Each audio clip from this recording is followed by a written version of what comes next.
Eita glória! Meu Deus do céu, até eu tô animado aqui, hein? Vocês estão dispensados, podem descer. Musiquinha. Tudo bom, pessoal? Vocês já estão me olhando com uma cara de interrogação. Que será que vem esse pastor falar, meu Deus? Ai, meu Deus do céu, esse negócio de guerra. Agora explodiu bem na hora que a gente já tinha marcado, né? Mas eu quero que você fique tranquilo. Todos estão se ajeitando aí, as crianças já estão subindo. Diga, os adultos ficarão aqui embaixo. Isso é muito importante, porque quando eu gostaria de começar, vamos seguir uma ordem aqui. Eu gostaria de começar agradecendo o nosso pastor Edson, que viabilizou esse mini curso. Boa. Ele viabilizou, alguns de vocês foram lá, pediram para ele e ele atendeu. Isso é muito nobre. Você está numa boa igreja. Amém? Uma igreja que se preocupa em falar também dos fins dos tempos, é uma igreja que ela está envolvida com o espírito da profecia, que é Cristo. Né? Nós vamos atingir aqui todos os objetivos, todos os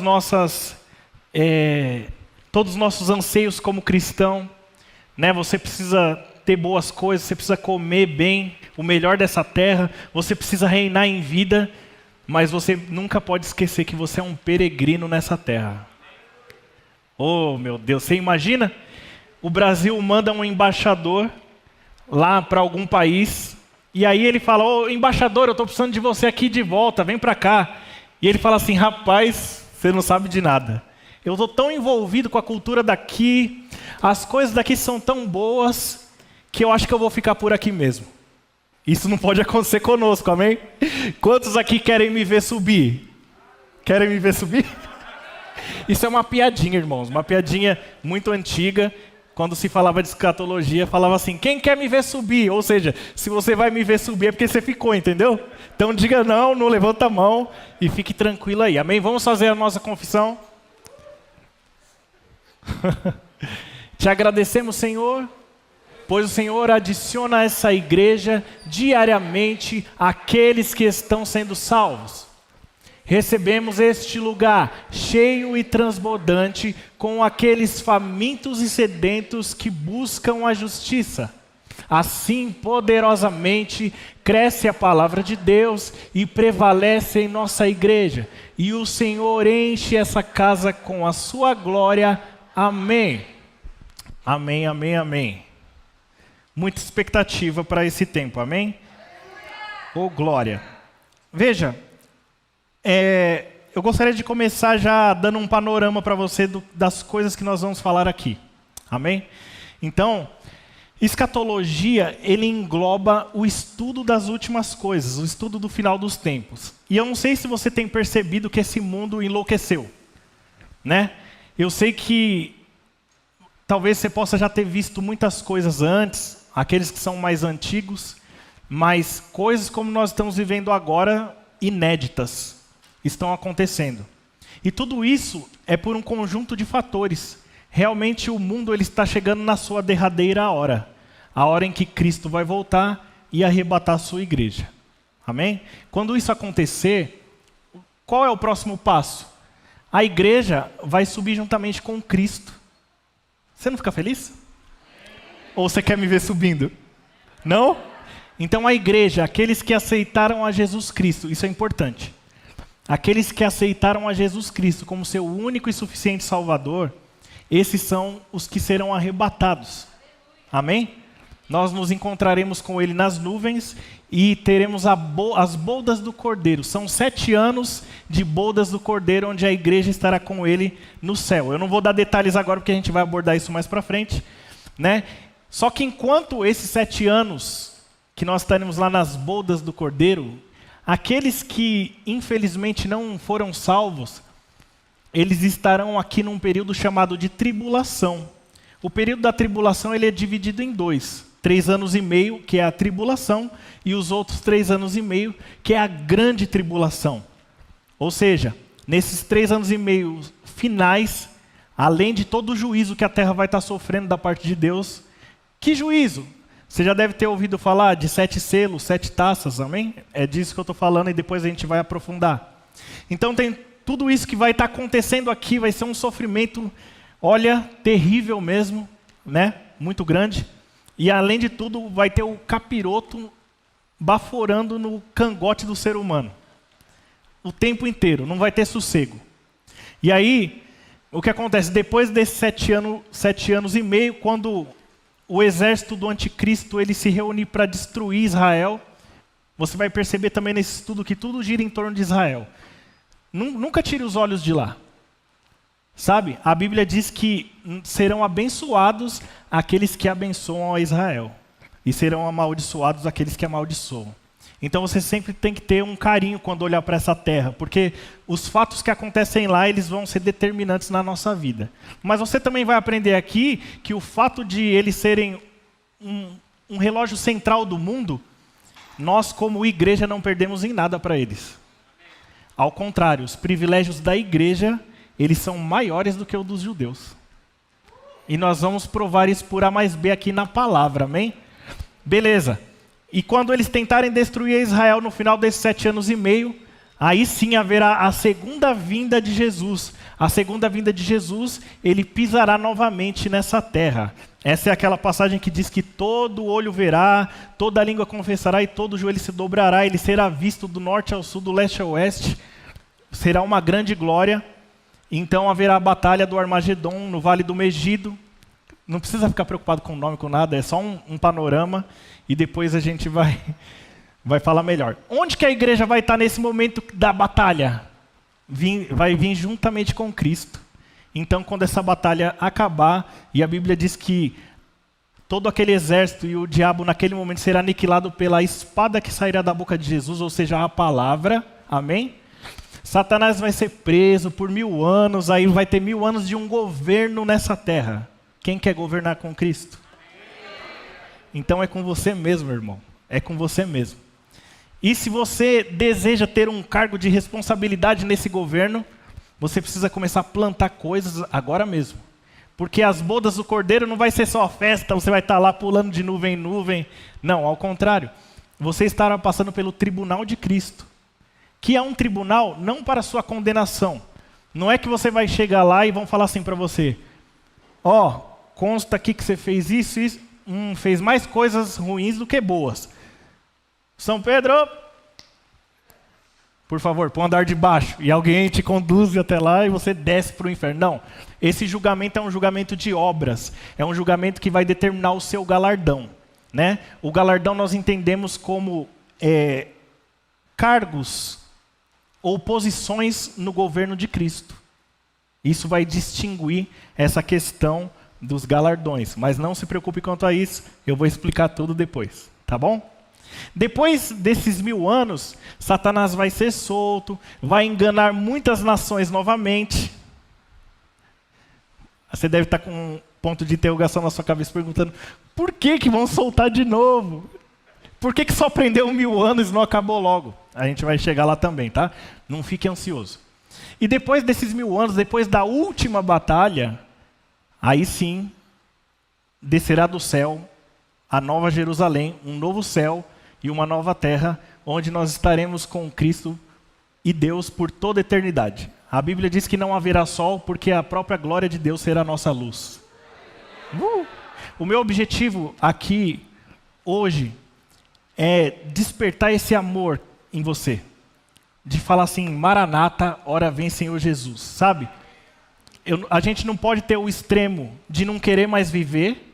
Ah, não, agora eu só quero Cristo. Aí as contas lá, a família passando necessidade, o camarada não quer mais trabalhar, agora ele só quer ficar maranata. Não, isso está errado. Ao mesmo tempo, é um outro extremo também, quando a gente só vive focado nas coisas daqui.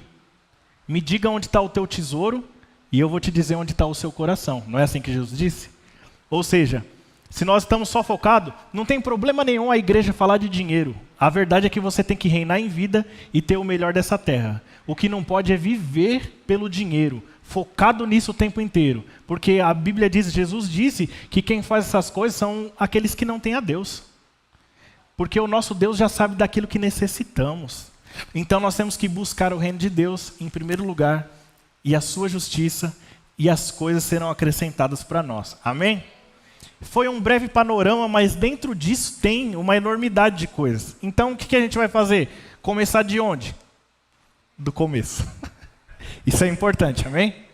Então, para começar do começo, a gente precisa entender a nossa posição, entender o porquê estudar isso, o que significa isso. Ou, glória, voltou? Amém?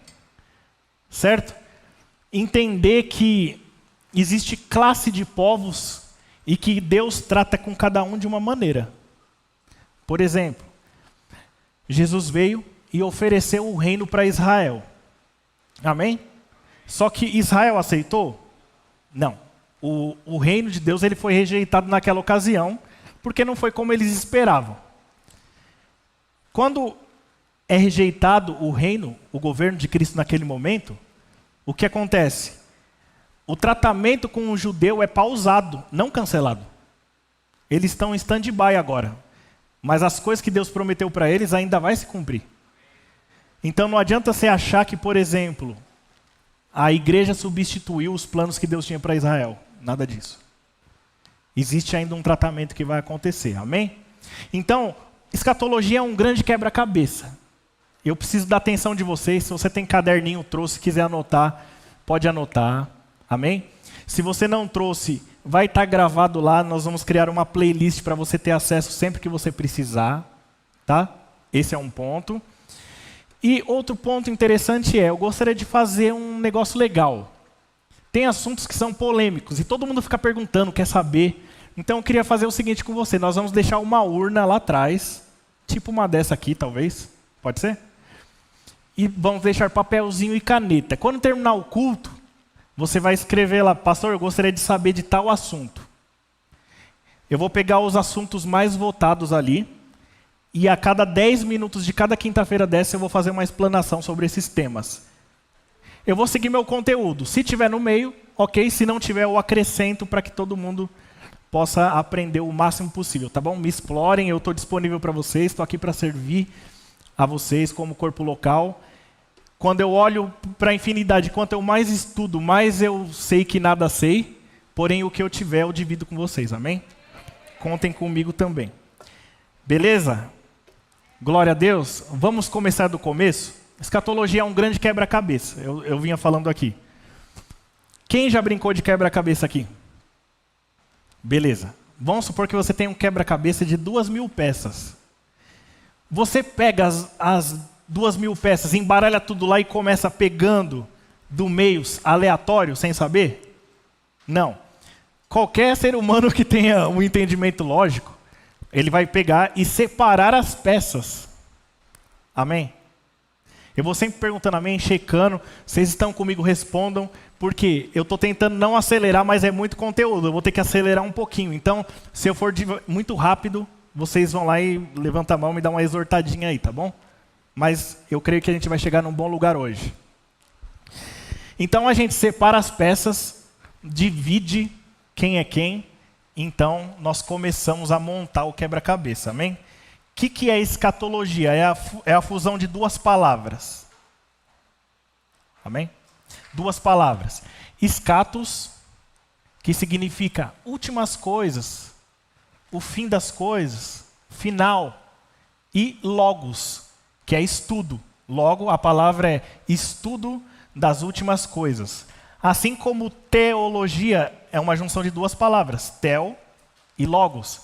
Estudo, tel, de Deus. Estudo sobre Deus, de Deus, das coisas de Deus. Escatologia significa estudo das últimas coisas, desse último tempo. Amém?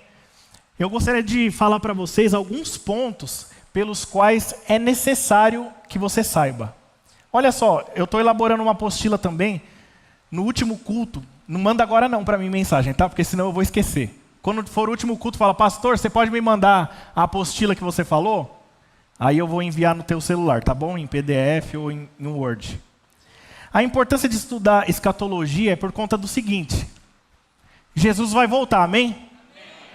Quem disse? Onde? Entende? Eu sei que a gente desenvolve a fé, e só pela fé, porque nós ouvimos alguém falando, porque nós sabemos, nós cremos porque cremos, e é isso que tem que ser mesmo. Só que nós vivemos num tempo que você precisa saber por que ele vem, de onde ele vem, quem disse que ele vem. Abra em Atos 1:8. Você está pronto para embarcar nessa viagem?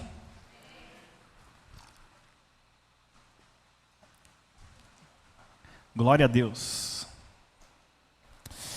Oh, aleluia. Põe o seu dedinho aí em Atos 1:8. E eu vou te passar agora, se você tiver condições de anotar, ou depois você pega lá na live.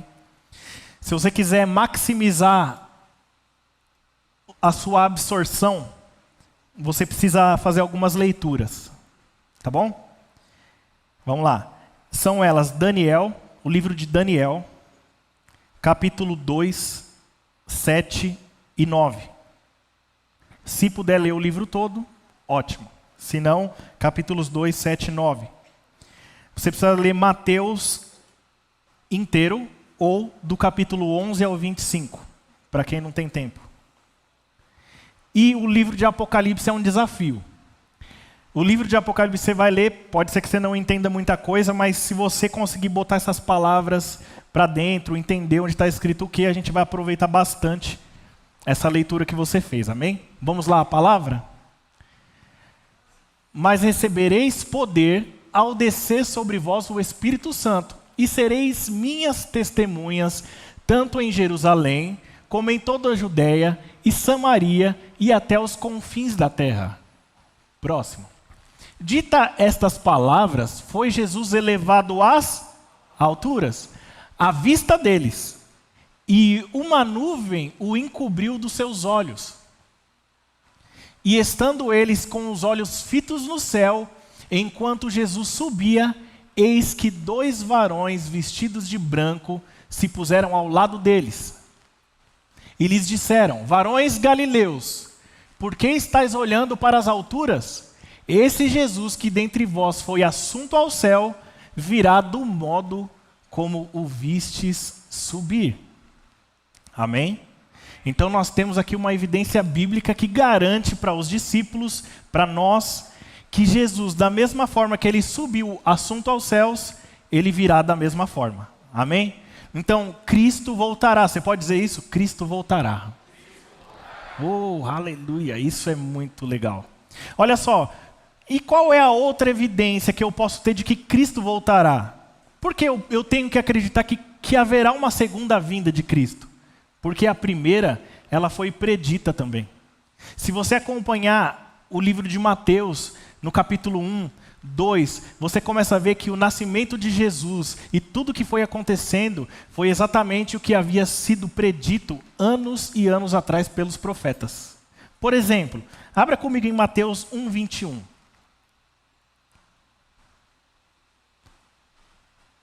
Mateus 1, 21. Ela dará à luz um filho, e lhe porás o nome de Jesus, porque ele salvará o seu povo dos pecados deles. Ora, tudo isso aconteceu para que se cumprisse o que fora dito pelo Senhor por intermédio do... Então, meus queridos, é algo impressionante. O nome dele vai ser Jesus, ele vai restaurar o povo do pecado, para que se cumpra a palavra que já foi dita pelo profeta. Jesus vai nascer, você vai acompanhar, você lendo o 1 e o 2, que ele nasceu no lugar determinado porque havia sido dito, havia sido pregado. Depois, quantos lembram que Herodes, ele manda um decreto para matar todos os primogênitos, para realmente acabar, influenciado pelo diabo, para tentar matar Jesus. E quando sabem que José é avisado, eles fogem para o Egito, e quando tudo se acalma, o anjo diz: pode voltar. Quantos lembram disso? Tudo isso foi escrito e predito antes. Do Egito, do deserto, chamarei o meu filho. Uau! Se tudo foi dito se cumpriu na primeira vinda, é certo também que na segunda vinda se cumprirá. Nós estamos esperando alguém, nós estamos esperando o Senhor Jesus voltar, assim como a Bíblia diz, e ela nos garante. Amém? Glória a Deus. Até aqui tudo bem, gente? Maravilha. Abra sua Bíblia comigo em 1 Coríntios 15, versículo 3. Olha, eu tenho uma boa notícia para contar para vocês. Escatologia, você vai ficar hábil em mexer nas Escrituras. É Bíblia para cima e para baixo, meus irmãos. Quem gosta de Bíblia aí? Amém. Isso aí. 1 Coríntios 15, do 3 ao 4. Antes de tudo, vos entreguei o que também recebi, que Cristo morreu pelos nossos pecados segundo as... Próximo. E que foi sepultado e ressuscitou ao terceiro dia segundo as... Próximo. E apareceu a Cefas e depois aos 12. Depois foi visto por mais de 500 irmãos de uma só vez, dos quais a maioria sobrevive até agora, naquela época em que foi escrito. Porém, alguns já dormem. Vou fazer um parênteses aqui nesse dormem. Esse tipo de palavra que tem na Bíblia, dormem, ele faz muitas pessoas pensarem que a pessoa, quando ela morre, ela está dormindo, o sono da alma. Quem já ouviu falar de o sono da alma? Né? Você deve ter acompanhado lá no ano de 1900 e bolinha a novela A Viagem, da Rede Globo. E talvez você tenha... Olha só, olha como uma coisa vai puxando a outra, mas eu vou dizer, tome cuidado com o que você assiste, principalmente novelas da Globo. Aqui não tem... Ninguém vai te dizer é proibido, mas se você ama a sua vida, não assiste essas coisas. Existe uma influência em todas as coisas. Uma influência do bem, de Deus, e uma influência do diabo. Os escritores dessas novelas, meus irmãos, eles são pessoas envolvidas com o carcará. Certamente, se elas estão envolvidas com essas coisas de espiritismo e outras religiões, né? Não criticando, respeitosamente, cada um segue o que quer, mas se você deseja uma boa influência, de acordo com a palavra, não é lá que você vai encontrar, amém? Então você vai aprender aqui também que os mortos não estão no sono da alma. Mas isso é um outro tema, amém? Só um parênteses. Depois foi visto por mais de 500 irmãos de uma só vez, dos quais a maioria sobrevive até agora. Porém, alguns já dormem, ou seja, já morreram. Depois foi visto por Tiago, mais tarde por todos os apóstolos. E afinal, depois de todos, foi visto também por mim, como por um nascido fora de tempo. Jesus apareceu também para Paulo, amém? É importante dizer, e o pastor disse aqui, eu vou lançando algumas coisas que vão incrementar o nosso conhecimento. Deus não mudou o nome de Saulo para Paulo, amém? Isso daí é mito. Saulo, em algumas regiões era dito Saulo, em outras regiões era Paulo, por causa da cidadania que Paulo tinha, dupla cidadania. Ele era um cidadão romano e também um judeu, amém? Então, não houve mudança de nome. Então, Jesus aparece também para Paulo. Né? Então, o que Paulo diz aqui? Ele morreu pelos pecados da humanidade como já estava escrito. Ele apareceu também como estava escrito. Então, segundo a palavra, nós temos a garantia de que Cristo voltará. Amém? Se você está anotando, eu vou devagarinho. Estou vendo que tem muita gente aí anotando. Amém? A Bíblia tem uma grande parte que retrata as profecias. Eu até disse isso aqui na minha última ministração, que 37% da Bíblia, isso é muito, não é? Vamos tirar a parte do Antigo Testamento que tem enormidades. Mas você sabia que no Novo Testamento, apenas 3 livros não falam de coisas referentes ao final dos tempos? Você sabia disso? São apenas os livros com um capítulo, se não me engano, Tito, Filemão e Judas. Os demais todos tratam o assunto de escatologia, o assunto de final dos tempos. É importante ou não é você aprender então? Parece que Deus queria comunicar alguma coisa com você, né? Onde você vai, você esbarra em alguma coisa nesse sentido. Vocês estão comigo? Tá tudo bem aí? Uma casa, para que nós possamos construir ela bonitinha. Quem lembra da história dos 3 porquinhos? A minha filha, ela vive me ensinando porque eu erro. E se eu errar, vocês me falam também. Tem o porquinho que faz a palha. É o primeiro, não é? O porquinho faz lá a casinha de palha, e aí o lobo vem, ameaça ele, e sopra na casa dele e derruba. Então ele corre para a casa do porquinho de madeira. Da casa de madeira. Então os dois estão lá achando, agora arrebentamos. Essa casa de madeira ninguém pode destruir. O lobo vem, sopra e derruba também a casa de madeira. Então os dois correm e vão para a casa do que tem Para se construir casa de tijolo, você precisa fazer uma estrutura. Muito que bem. Então o lobo vem, ele tenta destruir aquela casa e não consegue. Por quê? Existe uma estrutura. Então hoje, o que nós estamos fazendo aqui? Construindo uma estrutura sobre o assunto. Eu poderia chegar aqui chutando tudo, e eu fui tentado a isso, eu confesso, de falar sobre a guerra da Rússia e Ucrânia. Porém, eu não posso ser leviano em falar aquilo que a minha emoção quer. Porque é muito mais proveitoso nesse momento você saber a sua posição e saber o que Cristo tem para você, do que de repente você sair daqui amedrontado pela iminência de uma 3ª guerra mundial. Pode acontecer? Pode. Tá com cara de que vai ser isso mesmo? Tá. No entanto, vamos aprender o que vai acontecer, porque tenho uma certeza, você não vai sofrer as consequências disso. Ou você estará guardado nessa terra, ou você subirá para o céu.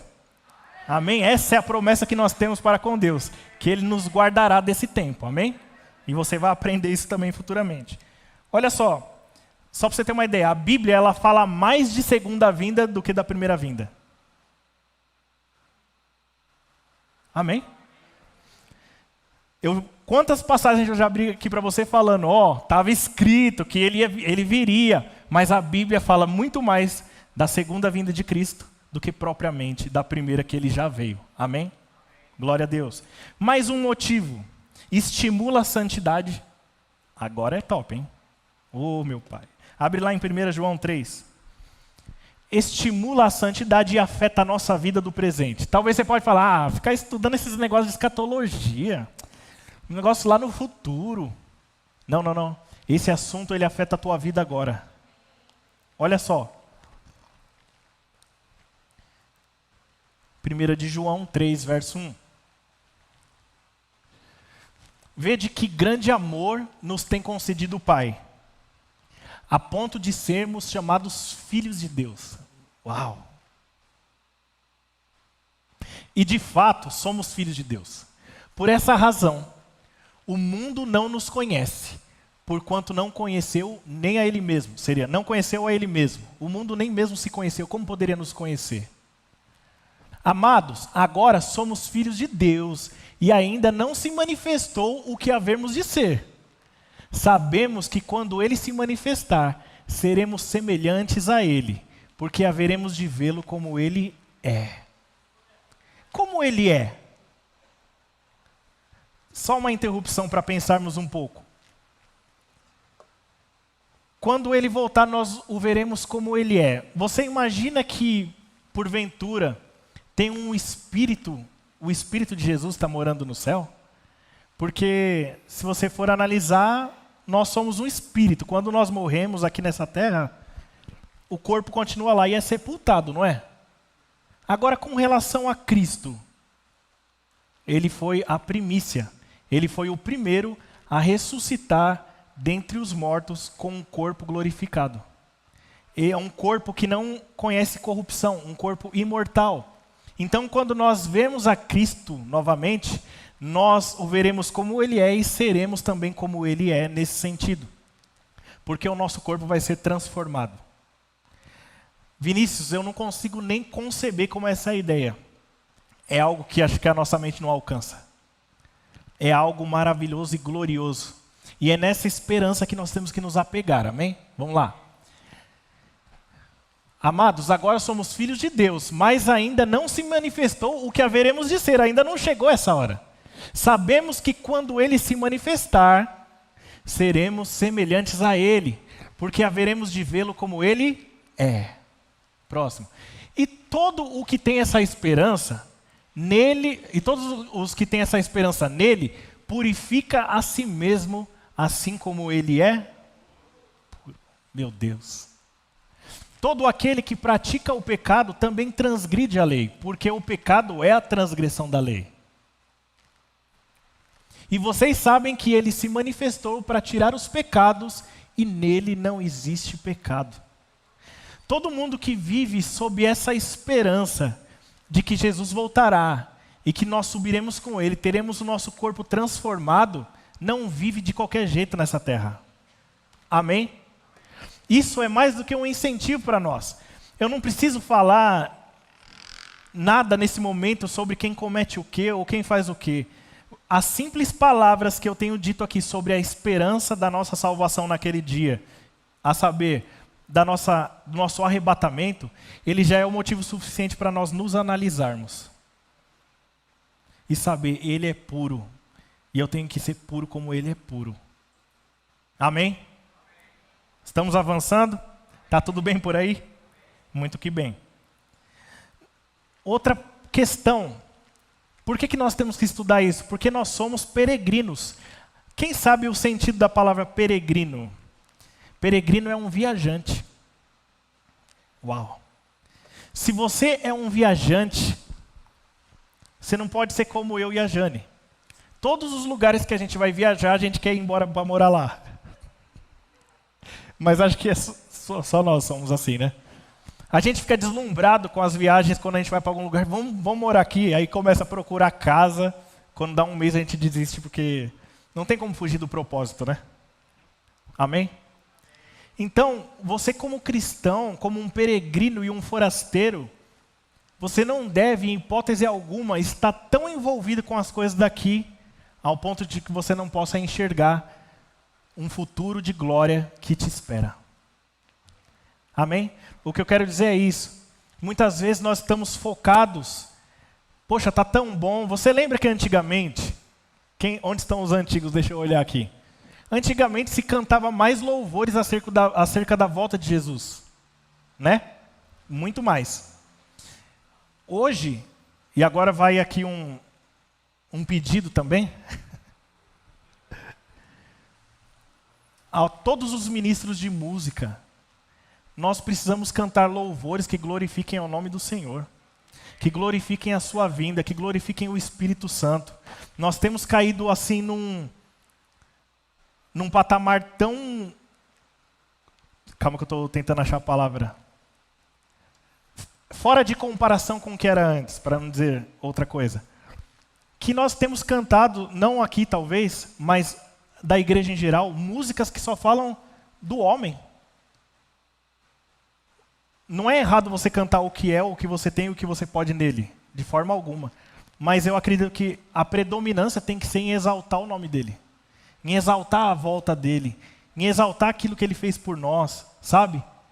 Isso também é não se prender a esse mundo, porque às vezes a gente está tão focado só olhando nas coisas terrenas que esquecemos do que ele fará por nós é muito maior do que agora. É como se eu estivesse olhando, por exemplo, essa guitarra. Todos estão conseguindo ver a guitarra? Podia ser algo maior aqui, mas vai ser isso mesmo. Com licença, Eric. É como se eu tivesse, tá vendo o fio? O fio é a eternidade. Só que a gente está dando mais importância para esse pedacinho aqui do que por todo o resto. Amém?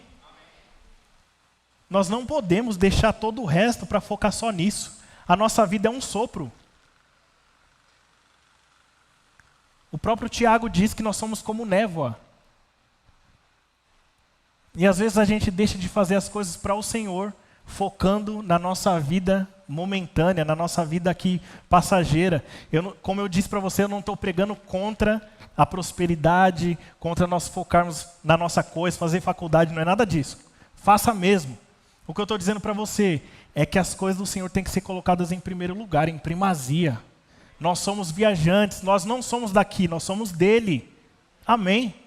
Então, quando nós aprendemos lições como essa, isso nos incentiva a ser puros, a saber que nós estamos, mas não somos.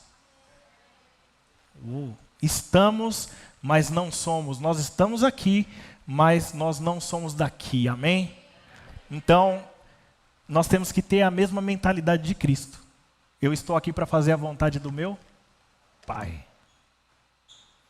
Quando você pensar em largar tudo, você lembra que você não está aqui por você mesmo. Você está aqui para fazer a vontade do seu Pai. Quando você pensar no momento de fúria em mandar todo mundo para o espaço, você lembra que você está aqui, mas você não é daqui. Amém? Glória a Deus.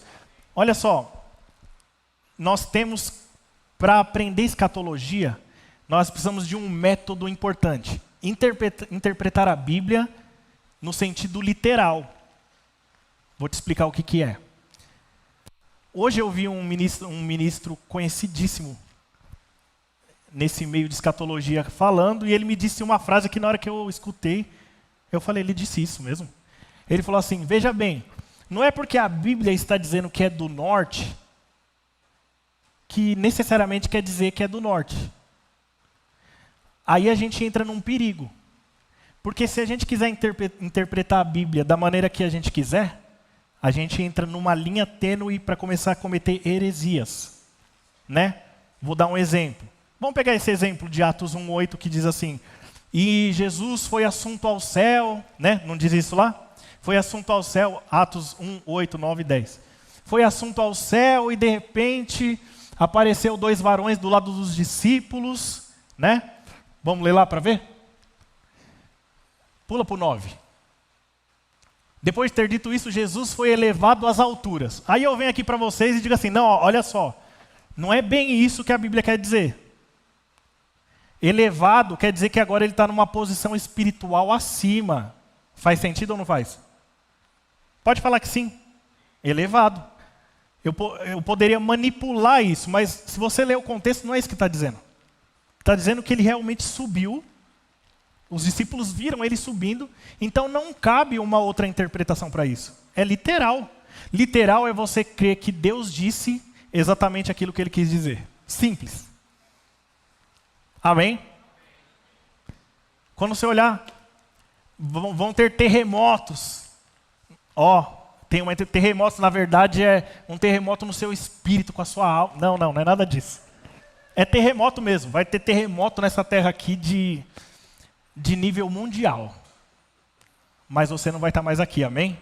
Se você não aceitou Jesus ainda, você pode carimbar o seu passaporte, porque a tampa da chaleira vai esquentar nesses 7 anos de tribulação. Tá bom?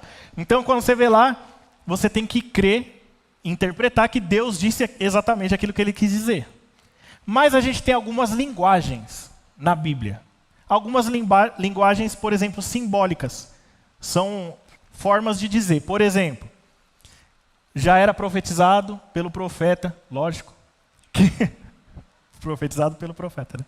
Apesar que podia ser profetizado por uma outra pessoa. Mas vamos lá. Que Deus ele tiraria o nosso coração de pedra e colocaria um coração de carne. Amém? Dá para interpretar isso de forma literal? Você imagina aqui, eu pego o pastor Ricardo, sou Deus. Todo mundo que aceitar Jesus agora vai ter que deitar aqui e nós vamos chamar o Dr. Fritz. Ele vai vir com o bisturi, abrir um buraco, arrancar o coração de pedra e colocar um de carne? Não. Então tem algumas linguagens simbólicas na Bíblia. Isso quer dizer o quê? Que o coração insensível do povo vai ser retirado e agora um coração que é inclinado ao Senhor. Amém? Vocês estão aprendendo alguma coisa hoje aqui? Amém? Estão seguros? Está tudo bem? Estou indo muito rápido? Não? Amém. A gente tem também, na verdade isso é linguagem figurada, né? Essa do coração de carne. Tem linguagem simbólica. Como que é linguagem simbólica? Por exemplo, em Apocalipse 13:1 fala da besta que emerge do mar. Né? E diz, tem como pôr aqui? Apocalipse 13, verso 1. Só para deixar uma curiosidadezinha. Vi emergir do mar uma besta que tinha 10 chifres e 7 cabeças. Meu Deus do céu. Nem Annabelle é tão assustador quanto isso aqui. Parece um filme de terror, né? Mas na verdade não é isso que quer dizer. A besta, o anticristo, ela se levanta, tem 10 chifres, são 10 reis, e 7 cabeças, são 7 reinos, tá bom? Mas isso é um outro assunto para uma outra aula. Eu só estou te mostrando que existem linguagens simbólicas, né? Então, assim, a gente interpreta tudo que dá para interpretar literalmente. Quando não dá é porque existe uma coisa, porém a própria Bíblia responde a ela mesma. De onde eu tirei isso aqui? Essa interpretação dos 7 reinos, 10 reis e do anticristo, de Daniel. Então a Bíblia, quando não tem uma interpretação literal, ela mesma se completa. Não precisamos procurar fora, amém? Não é que há 10 chifres é porque, é a unção que vai cair. Não, não é nada disso. Essa unção do mal aqui ninguém quer, amém? Tá tudo bem até aqui? Meu pai. Vocês têm curiosidade de saber do anticristo também? Põe no papelzinho então, tá? Mas eu não queria gastar uma aula inteira falando de anticristo, né? Vamos falar de Jesus. Mas eu posso dar uma explanação, com certeza. A regra de segurança para a interpretação das profecias é: se o sentido literal oferece um bom sentido, não busque outro sentido, pois poderá deixar tudo sem sentido. Vou repetir, se você estiver anotando. A regra de segurança para uma interpretação literal da Bíblia é: se o sentido literal oferece um bom sentido, não busque outro sentido, pois você poderá deixar tudo sem sentido. Faz sentido? Valeu. Então, a Bíblia ela é interpretada à luz dela mesma em sentidos literais. Então, falando de terremoto. Por exemplo, falam de um dos julgamentos do Abaddon, ou Apollyon, que seria insetos que picariam as pessoas, elas sentiriam uma dor tão grande que tentariam morrer e não conseguiriam. Eu não vou me meter a besta e dizer que o inseto é um demônio. Não, inseto é inseto. Depois a gente resolve isso, amém? Mas é literal. Para a gente não fugir e nem criar uma doutrina paralela àquilo que Deus tem para nós, amém? Tá tudo bem até aqui? Olha só. Agora a gente precisa... Eu vou falar sobre uma chave aqui. Se você não entender essa chave, você para o culto. Pode levantar e fala: para tudo agora e explica de novo. Porque isso daqui é a chave para entender todo o resto das aulas. Você precisa absorver isso. E não é difícil. Existe uma unção sobre mim para ensinar e sobre vocês para aprender nesse momento. Amém? Nós contamos com essa unção. Eu estou indo devagar. Eu acredito que a gente está super à frente e vai produzir muita coisa para, nas aulas que vêm, a gente vai deitar e rolar em assuntos maravilhosos. Tá bom? Mas você precisa aprender isso. Olha só. Abre sua Bíblia comigo em 1ª carta de Paulo aos Coríntios 10, 32.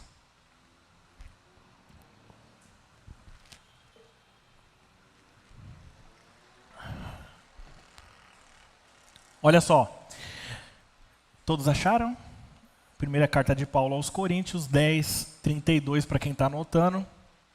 Diz assim: não se tornem motivo de tropeço, nem para judeus, nem para gentios, e nem para... Show. Que revelação incrível. Isso quer dizer o quê? Que nós temos classes diferentes de povos, dos quais terão tratativas diferentes também. Às vezes você vai olhar uma profecia, principalmente Mateus 24 e 25, que a gente vai gastar uma quinta-feira inteira só falando disso, onde ele começa falando da primeira vinda e termina falando da segunda. E você olha tudo isso, bota tudo isso no mesmo balaio e não entende nada. Aí alguns vêm para mim e falam assim: pelo amor de Deus, tem que evangelizar sim, tá? Eu não estou dizendo contra. Mas diz assim, a Bíblia diz que enquanto todas as pessoas do mundo não forem evangelizadas, então Jesus não volta. Ele só volta quando todas forem evangelizadas, então virá o fim. Vixe, bate no peito e fala. Mas é porque não compreendeu exatamente isso. Mas a gente vai chegar lá em Mateus 24. Eu só estou dando pérolas para despertar a curiosidade em você, amém? Falando em curiosidade, quem tiver disposto a ir buscar mais material, olhar na internet, eu vou fazer uma recomendação. Por favor, tentem procurar pessoas do nosso ministério, ou pessoas ligadas, por exemplo, Tim LaHaye, até o Lamartine Pozzella,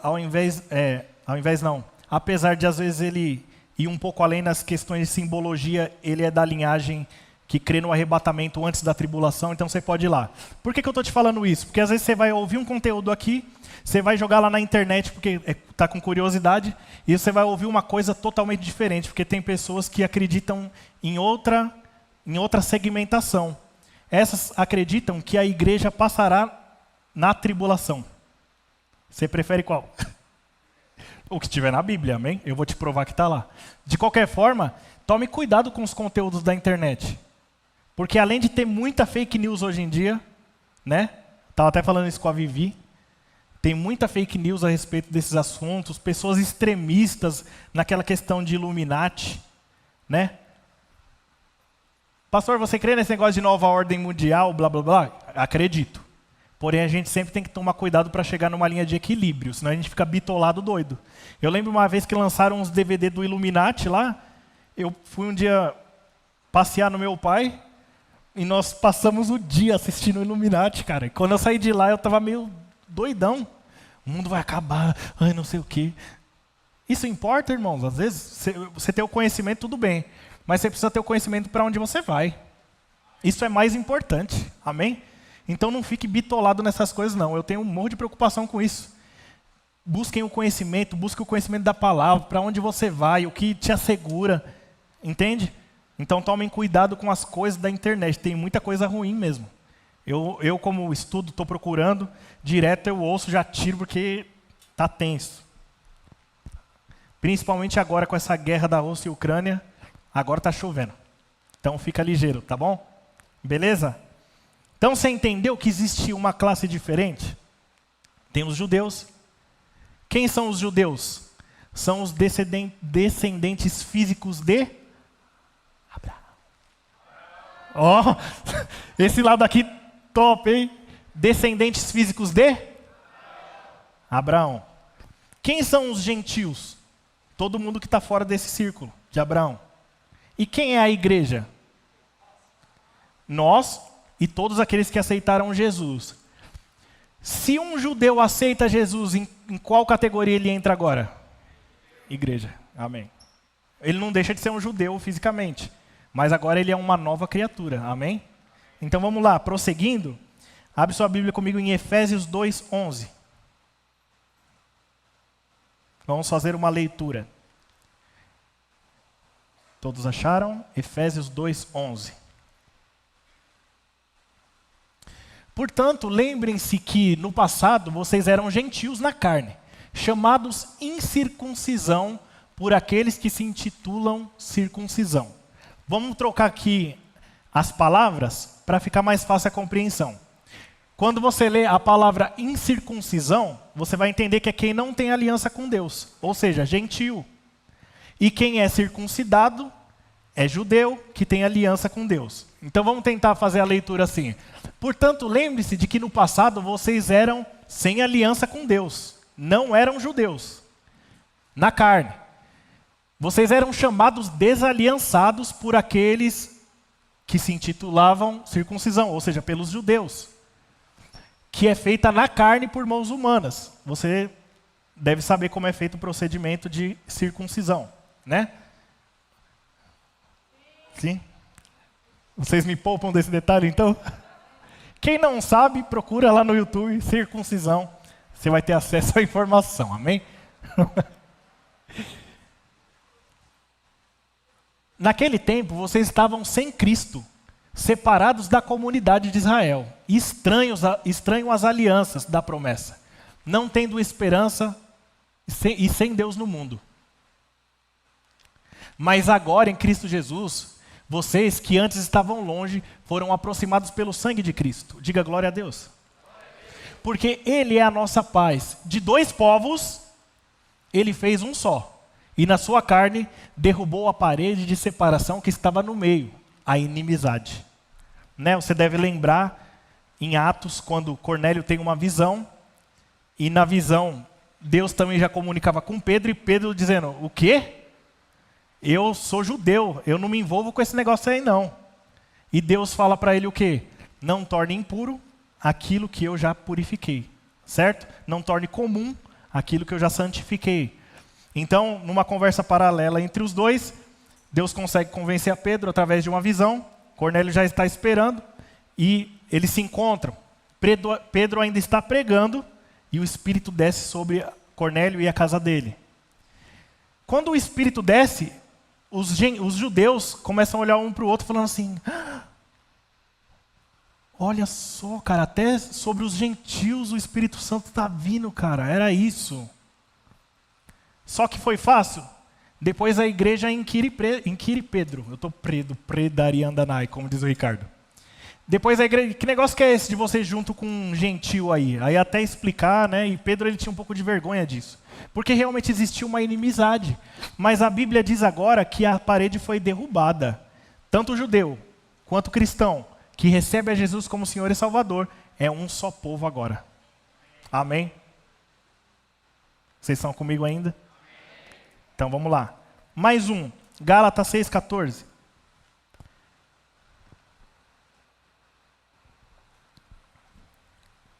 É praticamente o último versículo de fundamento, e aí a gente já vai para um conteúdo bacana aqui. Mas longe de mim gloriar-me, senão na cruz do nosso Senhor Jesus Cristo, pela qual o mundo está crucificado para mim, e eu estou crucificado para o mundo. Pois nem a circuncisão é coisa alguma, nem a incircuncisão, mas o ser o quê? Mais uma evidência de que ou judeu ou gentil aceitou a Jesus, é um só povo, igreja. Porém, para os judeus que não aceitaram a Jesus, que ainda estão esperando o Messias, até hoje eles estão lá, alguém pode avisar lá para eles que já rolou já? Eles estão esperando lá até hoje, certo? E por eles estarem esperando até hoje, vai existir um tratamento com eles, que é exatamente esse tratamento que está pausado. Amém? Mas nós estamos na era do mistério, a era da igreja. Amém? Então você já aprendeu que você é Você é Israel de Deus? Essa pergunta é top. Quem acha que nós somos o Israel de Deus, levanta a mão. Pode levantar, não tem problema. Aqui é a hora de errar ou acertar. Quem acha que nós somos Israel de Deus? Só um? Alguém levanta? Não se preocupe, porque tem vários que acham. Só que eles estão com medo de dizer. Quem não acha que nós somos o Israel de Deus? E quem não acha nada? Vamos prosseguir a leitura em Gálatas 6,15 aqui. Pois nem a circuncisão é coisa alguma, nem a incircuncisão, mas o ser nova criatura. E a todos que andarem em conformidade com esta regra, paz e misericórdia sejam sobre eles e sobre o Israel de Deus. O que as pessoas têm uma certa linha de pessoas que diz que sim, que a igreja é o Israel de Deus. Porém, isso é balela. Amém? Porque, vamos ler com calma isso aqui. Está dizendo assim, vamos lá. Não importa se é gentil ou se é judeu. O que importa é ser nova criatura. Se você aceitou Jesus, da hora, você já é uma nova criatura. E a todos que andarem em conformidade com essa regra, paz e misericórdia sejam sobre eles e sobre o Israel de Deus. Tá dizendo aqui que você é Israel de Deus? Você pode assumir promessas de Israel. E agora eu mexo com alguns biscoitos. Propósitos que Deus tem para Israel, você pode assumir como se fosse para você? Vamos supor. E o povo, quando vocês virem essas coisas, corram para os montes, fujam. Já tem gente assim, se explodir a guerra aqui eu vou fugir, porque a Bíblia está falando. Não, calma. Isso é para os judeus, gente. Foi só um exemplo assim bem grotesco, mas para você precisa entender o que é para a igreja e o que é para os judeus. É coisas diferentes. Se você entender isso, você vai voar nos próximos conhecimentos. Amém? Tudo bem até aqui? Quem é Israel de Deus aí? Ninguém levantou a mão. Primeira vitória do dia, então. Existem 77 referências na Bíblia a Israel, a judeu, etc. e tal. E nenhuma delas põe a igreja como Israel. Então, sinto muito em te dizer, se você estava já quase querendo virar um judeu, não vai rolar dessa vez, tá bom? E desculpa estragar com isso. Amém? Olha só. Estamos indo para o último tópico aqui. E agora a gente já entra direto nas coisas, nesses ensinamentos. A gente já construiu a base, vocês já estão excelentes, já posso aplicar uma prova aqui. E agora a gente vai para uma parte. Abre lá em Isaías 9, versículo 6.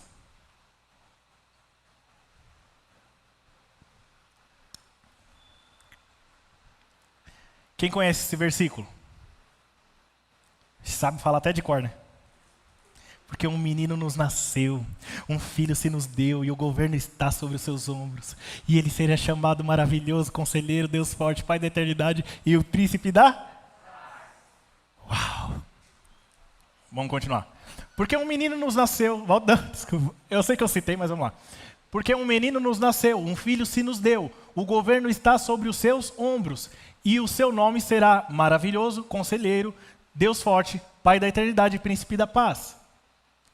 Ele estenderá o seu e haverá paz sem fim sobre o trono de Davi e sobre o seu reino, para estabelecer e para firmar com juízo, com justiça, desde agora e para sempre. O zelo do Senhor dos Exércitos fará isso. Olha que interessante. O profeta Isaías, ele tem uma visão, certo? Posso descer? Ele tem uma visão. E nessa visão ele diz assim: um menino nos nasceu, um filho se nos deu, e o governo está sobre os seus? E ele será chamado do quê? Maravilhoso, conselheiro, Deus forte, Pai da eternidade e príncipe da paz. Isso já se cumpriu ou não? Sim. Eu sei que eu estou deixando vocês... É uma pergunta meio que retórica, assim, sabe? Isso já se cumpriu, sim ou não? Sim. Jesus já veio? O governo está sobre os ombros dele, sim ou não?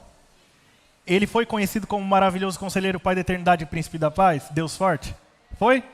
Amém. Tudo isso é dito sobre ele. E essa segunda parte? Ele estenderá o seu governo e haverá paz sem fim sobre o trono de Davi. Depois disso, quantas guerras Israel teve? Teve paz? Tem até hoje? Se um soldado que está na faixa de Gaza, ele virar, ele toma um tiro. Não tem paz. O governo ainda não foi estabelecido. O reino de Deus não foi estabelecido. Mas esse negócio do reino de Deus, calma. Jesus fala, quando você precisar ver o reino, não olha para lá, não olha para cá, olha para dentro de você. Você é um manifestador do reino. Porém, o reino de Deus, literal, não se manifestou ainda. Agora, como que eu explico isso para um judeu? Isaías, ele teve isso tudo em uma visão só. Basicamente, o que os judeus estão pensando? Top, hein? Olha, eu estou esperando essa profecia. Tem que cumprir tudo, senão eu não acredito. Filho nasceu, se nos deu, o governo está sobre os seus ombros. E o que estava acontecendo com os judeus na época que Jesus veio? Estavam sendo oprimidos, escravizados pelo Império Romano. O que eles estão esperando? Vai vir o Messias, ele vai vir, e segundo a profecia do profeta Isaías, ele vai estender o seu governo. E haverá paz sem fim. Para haver paz tem que ter o quê? Fora Império Romano, fora escravidão. E aí Jesus vem e morre na mão dos inimigos, de uma forma brutal e humilhante. Então, para os judeus, eles estão aqui. Isso não condiz com a profecia. Porque a profecia diz que ele era filho, se nos deu, nasceu, tudo. E o governo? Eles estão esperando o governo. Show me the money. Cadê o governo? Entende? Você entende agora por que o reino foi adiado? Porque os judeus rejeitaram? Eles estavam esperando, eles estavam tão insensíveis nisso, que não foram capazes de perceber o Rei da Glória no quintal da casa deles.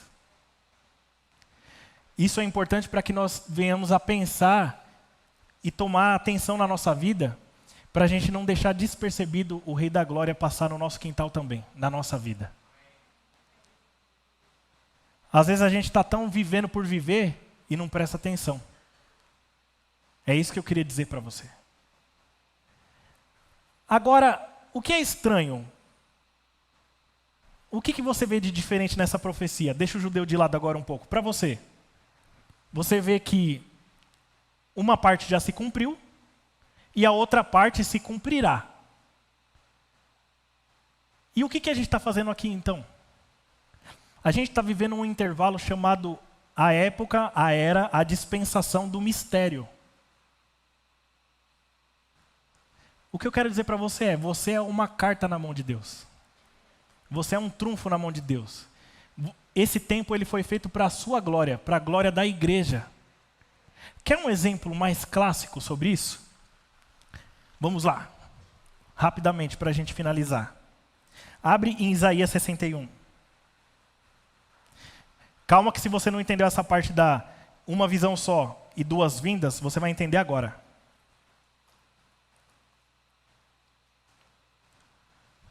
Tá bom? Fique tranquilo.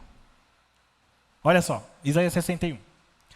O Espírito do Senhor Deus está sobre mim, porque o Senhor me ungiu para pregar boas novas aos pobres, enviou-me a curar os quebrantados de coração, a proclamar libertação dos cativos e a pôr em liberdade os algemados, e a pregoar o ano aceitável do Senhor e o dia da vingança do nosso Deus.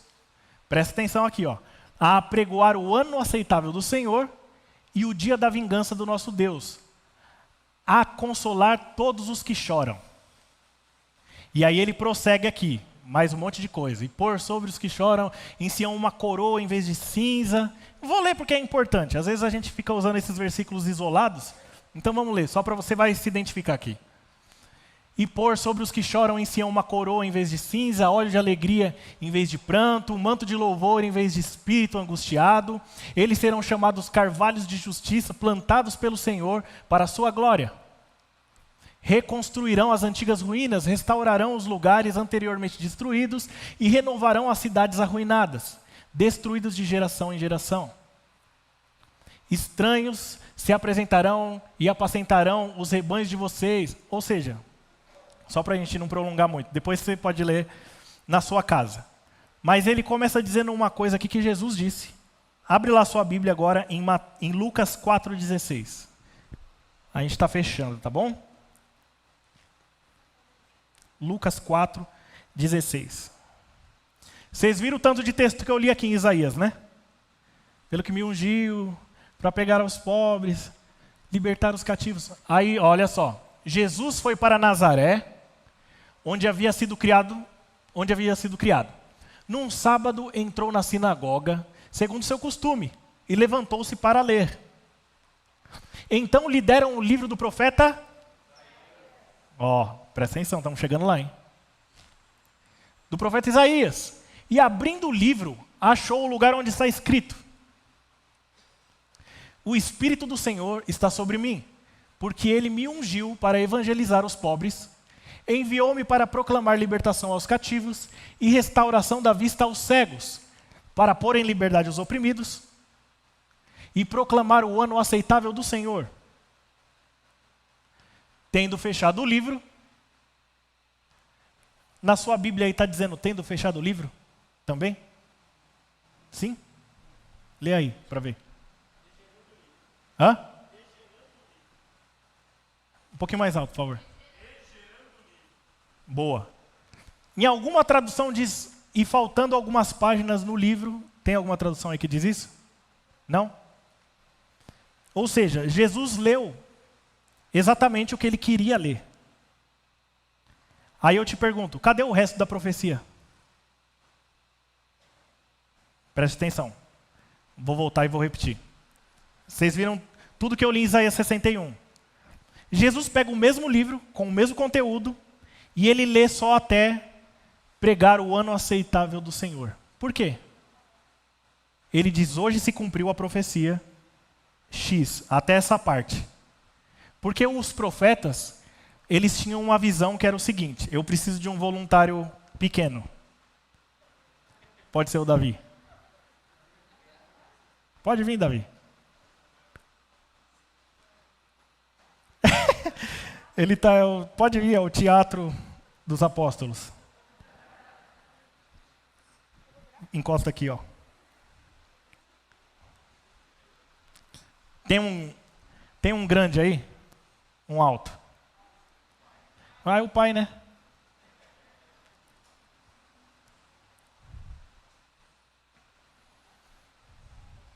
Sobe aqui agora você. Por favor.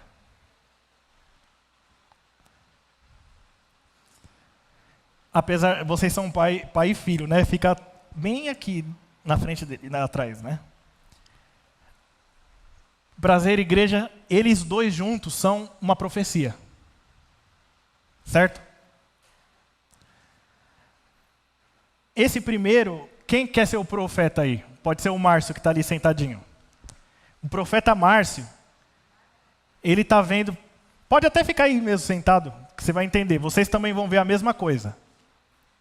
Certo? Vocês todos são profetas, então, vamos lá. Esse daqui são elementos da primeira vinda. Certo? E esse daqui são os elementos da segunda vinda, o governo.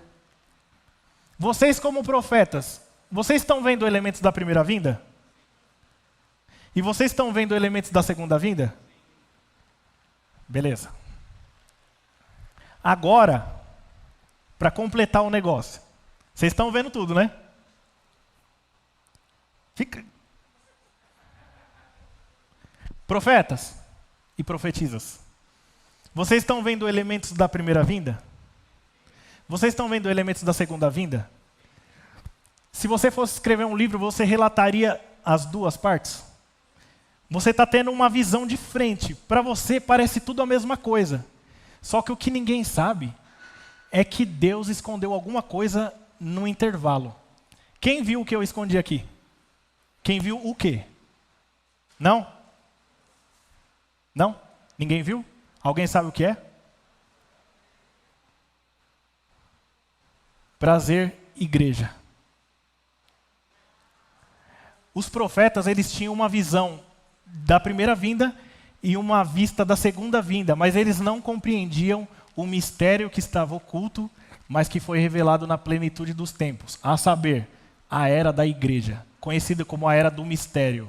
Ou seja, esse segredo foi escondido por Deus, porque você é glorioso, é um tempo onde Deus ele tem benefícios para a igreja, muito maior do que tinha para o povo judeu. Você compreendeu agora? O profeta está vendo os dois, um atrás do outro, ele vai relatar o que ele viu. O problema é que os judeus, quando eles liam, eles não entendiam que existia um intervalo aqui no meio. Obrigado. Entende a importância de você, quando você lê, você não pode entrar no mesmo balaio todo mundo. Jesus, ele leu até onde ele cumpriu. O resto vai ser cumprido ainda, será cumprido. Qual é a parte que ele cumpriu já? Volta 2 versículos, por favor, 18. Olha o que ele cumpriu. O Espírito do Senhor está sobre mim, e ele me ungiu para evangelizar os pobres, enviou-me para proclamar libertação aos cativos e restauração da vista aos cegos, para pôr em liberdade os oprimidos e proclamar o ano aceitável do Senhor. O que dizia em Isaías? Para proclamar o ano aceitável do Senhor e o juízo do nosso Deus. O dia da vingança do nosso Deus, dependendo da tradução. Até onde Jesus cumpriu? Pregar o ano aceitável do Senhor. Então ele fecha o livro e diz, a profecia se cumpriu até aqui. O resto é para um outro período. Amém? Deu para entender agora? Então, se você lê uma profecia numa tacada só, você vai falar, mas tem coisa errada. Agora, se você entende que existia um intervalo, e esse intervalo diz a respeito de mim, de você, ou de algum judeu que queira ser uma nova criatura aceitando a Jesus, então nós entendemos boa parte do que vai ser dito aqui. Principalmente Mateus 24, 25. Você vai entender Daniel também. Apocalipse vai ser formidável. Se você não compreendeu, por favor, me procure e a gente tenta explicar novamente. Mas acho que ficou bem claro, amém? Mas não sinta vergonha. Oh, glória, que período maravilhoso. A Bíblia diz que era o período que estava oculto, mas que foi revelado na plenitude dos tempos. Vamos encerrar com o último versículo? A gente avançou muito, gente. Avançamos muito e de forma poderosa. Agora você entende por que o Messias foi rejeitado pelos judeus? O Império Romano na jugular deles o tempo inteiro. E eles estão esperando um Messias que viesse libertar eles. Só que o plano de Deus era libertar por dentro. Trazer uma nova conexão entre o ser humano e Deus.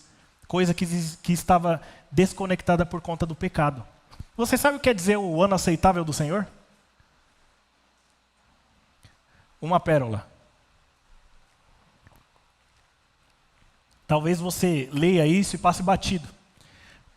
Jesus veio, disse que ele veio para pregar o ano aceitável do Senhor. O que é ano aceitável do Senhor? Igual eu fiz uma pesquisa e estava dizendo lá, eu sei o que é ano aceitável do Senhor por inspiração. O cara escreveu. É que Deus vai favorecer a igreja nesse tempo, que não sei o quê. Amém. A gente sabe que Deus vai favorecer o seu povo. Mas não é isso. O ano aceitável do Senhor era quando se completava 50 anos. De 50 em 50 anos, existia um ano, esse ano 50, onde se libertavam os escravos e se perdoavam as dívidas. Jesus veio para libertar os escravos e para perdoar-lhes as dívidas. Ele cumpriu ou não cumpriu? Só que agora a parte do governo, a parte de estabelecer um reino de justiça, para que haja paz sobre a casa de Davi, é um tempo para a segunda vinda. Amém? O último versículo para a gente... Vamos acabar aqui em Efésios 3, verso 1. Você sabe que a Bíblia ela não foi escrita em versículos, né? Amém? Tem uma classe de judeus, eu não sei nem se eu anotei, maçoretas, se não me engano. Alguém já ouviu falar? Os maçoretas que classificaram em versículo. Devia ser difícil achar lá, né? Agora imagina uma carta. Quem aí, quem está solteiro aí? Levanta a mão. Pode levantar. Deixa levantado um pouquinho. Dá uma visualizada aí. Levanta, não, pode levantar. Quem está solteiro aí? Vai, meninas e rapazes. 2 minutos para dar uma visualizada, vai. Pronto, chega. Imagina você escrever uma carta de amor e aí você coloca lá, querida Jane amada, versículo número 1. Eu gostaria de te dizer que o quanto eu te amo desde o dia que te conheci, ponto, versículo 2. Sua mãe é uma pessoa legal. As pessoas têm mania de achar que porque muda o capítulo e muda o versículo, muda o assunto. Quando, na verdade, uma carta ela só faz sentido se ela for dita do início ao fim e você pode compreender ela melhor no final. O que eu li aqui hoje, o capítulo 2 de Efésios? O que o capítulo 2 de Efésios dizia? Que não importa ser judeu, não importa ser gentil, mas nova criatura. Agora olha o que diz aqui em Efésios 3:1.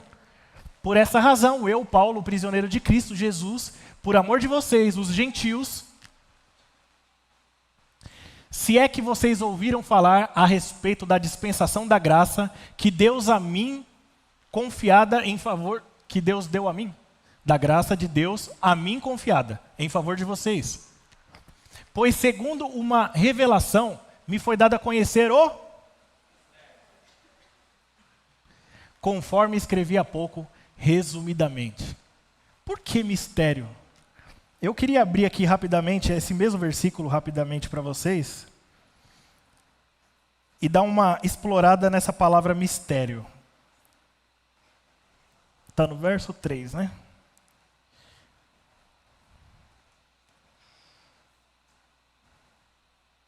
Mistério. Aqui. Olha só.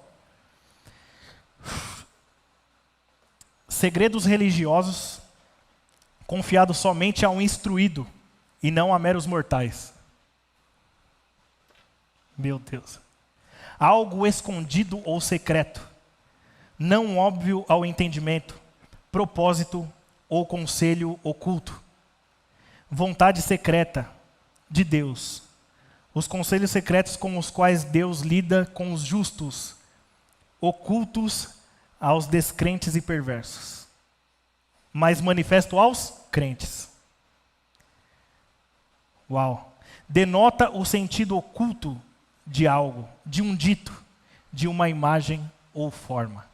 Ou seja, Deus não compartilhou. Olha isso. Segundo o significado da palavra, Deus não compartilhou isso com os profetas, porque era um segredo que não podia se compartilhar com meros mortais. Calma, eu não estou dizendo que os profetas eram meros mortais que não têm relevância. Mas estou dizendo, a era da igreja era algo tão completo, tão perfeito, que Deus guardou esse segredo de toda a humanidade, vindo a revelar após a sua morte na era da igreja. Você tem relevância, você é poderoso, você realmente é algo que Deus pensou e planejou para estar hoje aqui. Amém? Então o conteúdo de hoje é esse, eu queria chamar a banda para subir. Vamos cantar Maranata? Tá bom por hoje, gente? Venham semana que vem com expectativa, porque nós vamos falar da ressurreição dos mortos, estado dos mortos, sono da alma, reencarnação. Eu não vou fazer a pergunta se alguém acredita em reencarnação, porque eu estou com medo da resposta. Mas a gente vai ver por A mais B tudo isso. E provar por A mais B, olha só, provas científicas de que Jesus realmente morreu e ressuscitou. Para você que acha que é só balela alguns podem achar, né? É tudo balela da Bíblia. Não. Existem provas corroborativas. Mandei bem, Marcelo? Provas corroborativas de que Jesus morreu e ressuscitou. Da mesma forma que ele foi, nós iremos também. Amém? Vamos louvar.